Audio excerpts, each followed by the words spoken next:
بسم اللہ الرحمن الرحیم۔ آج ہم گفتگو کریں گے جانماز سے۔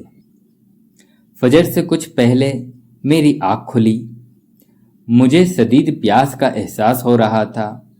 میں بستر سے باہر نکلا، یکا یک مجھے فرش کی طرف سے کراہنے کی آواز آئی۔ میں مڑ کر دیکھنے لگا، آواز غائب ہو گئی۔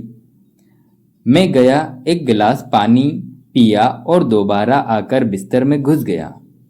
سردی اچھی خاصی تھی۔ کراہنے کی آواز دوبارہ سنائی تیز، اس مرتبہ آواز اور تیز تھی، لگ رہا تھا کہ کوئی رو رہا ہے۔ میں نے لیٹے ہی لیٹے فرش کو ٹٹولا، میرے ہاتھ میں وہاں رکھی ہوئی جانماز آ گئی۔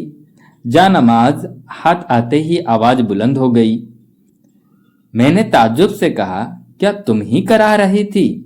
جانماز نے کہا، ہاں، لیکن کیوں؟ تمہیں تو تمہارے پیاس نے جگا دیا، تم پانی پی کر سیر بھی ہو گئے۔ مجھے بھی تو پانی کی ضرورت ہے، لیکن مجھے سیراب کرنے والا کوئی نہیں ملتا۔ تو کیا تم چاہتی ہو کہ میں ایک گلاس پانی تمہارے اوپر لا کر انڈھیل دوں؟ نہیں، یہ پانی میری پیاس نہیں بجھائے گا۔ میری پیاس تو عبادات کرنے والے اللہ کے نیک بندوں کے آنسوؤں سے بجھے گی۔ میں تمہیں ایسے آنسو کہاں سے لا کر دوں میری جانماز؟ یہی تو میرے رونے کی وجہ ہے۔ اٹھو، رات کے اس اندھیرے میں 2 رکعت نماز اللہ کے حضور ادا کرو۔ یہ نماز قبر کے گھٹا ٹوپ اندھیرے میں اجالا کرے گی۔ رات تھوڑی سی ہی بچی ہے، وقت کم ہے، پھر فجر کا مؤذن اذان دے دے گا۔ تم مجھے میرے حال پر چھوڑ دو، میں سو جاتا ہوں۔ اٹھو، فجر کی نماز تو پڑھ لو۔ فجر کی نماز قلب و روح کی زندگی۔ دیکھو، مؤذن پکار رہا ہے، الصلاۃ خیر من النوم۔ نماز نیند سے بہتر ہے۔ ہاں بھائی، تم دن رات دنیا کی پکار پر دوڑتے رہتے ہو، مگر اللہ تعالیٰ کی پکار پر تمہارے کان پر جوں نہیں رینگتی۔ آخر تمہیں کیا ہو گیا ہے؟ مجھے سونے دو۔ تم روز مجھے دیکھتی ہو، میں رات کو تھکا ہوا آتا ہوں، مجھے جی بھر کر سو لینے دو۔ میں پھر نیند کی آگوش میں چلا گیا۔ سنو، کیا تم اپنی زندگی دین سے زیادہ دنیا کی نظر کر دو گے؟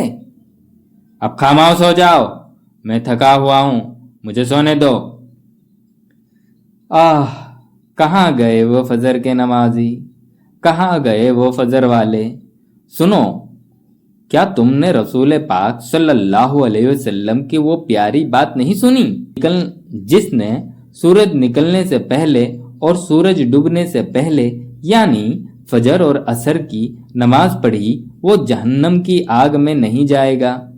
آپ صلی اللہ علیہ وسلم نے یہ بھی خوشخبری دی ہے، جس نے ٹھنڈک والی فجر اور عصر دونوں نمازیں پڑھی، وہ جنت میں جائے گا۔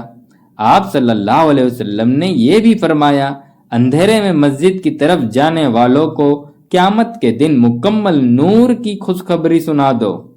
آپ نے یہ بھی کہا کہ منافقوں پر فجر اور عشاء سے زیادہ گرا اور کوئی نماز نہیں ہے، اور اگر وہ ان کے ثواب کو جان لے تو گھسیٹتے ہوئے آئے۔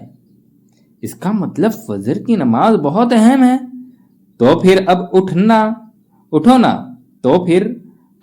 نا، اٹھ کر نماز کی تیاری کرو۔ دیکھو، میں کل سے ضرور نماز شروع کر دوں گا، آج مجھے سونے دو، آج میں تھکا ہوا ہوں۔ افسوس، جسے عمل کے ثواب کا یقین نہ ہو، اس پر ہر حالات گرا ہوتی ہے۔ سونے کے لیے قبر کی کوٹھڑی بہت کافی ہے۔ مدت سے سوتے رہو گے، پھر میری نصیحت یاد آئے گی۔ جانماز خاموش ہو گئی، میں دوبارہ سو گیا۔ لیکن یہ کیا، میری تو آخری نیند تھی۔ میں سویا، مگر پھر کبھی آنکھ نہیں کھل سکی۔